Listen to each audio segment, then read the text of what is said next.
She was a wonderful human, but flawed like we all are. On Tuesday, the Independent Investigations Office released a report on the death of 58-year-old Patricia Wilson, who died in a jail cell here on March 29, 2016. For her family, it's been a long 8 years waiting for answers in her death, and they believe negligence by the RCMP has played a role in their pain. You get the report and you read it, and it's like, wow, it was way worse than I thought that it could have been. Like, my worst case scenario pales in comparison to what actually occurred. Beveridge, one of Wilson's 4 children, says his mother had been struggling with a drug addiction.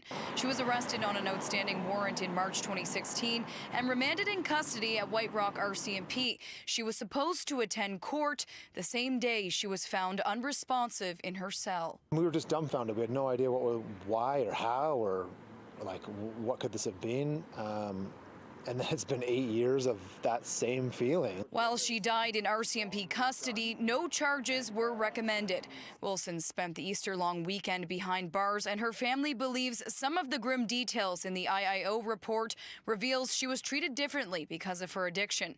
The report outlines at the time of her death, she had been in custody just over 90 hours, 51 hours since she last ate, and had been suffering delusions for days. No medical intervention was administered after it was discovered she wasn't breathing.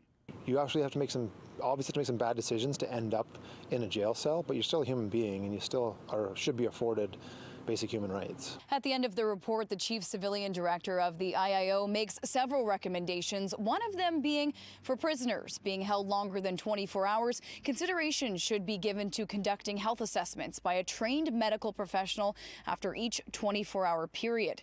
Beveridge says no individual charge or amount of severance could equate to justice or bring his mom back, but he does hope speaking out will prevent cases like this from happening in the future. What we would like to see, obviously, is that there's protocols put in place, that people are properly trained on it, that there's checks and balances, that people are held accountable for the decisions that they've made, whether it's top down or bottom up or however it rolls. In White Rock, Kate Walker, City News.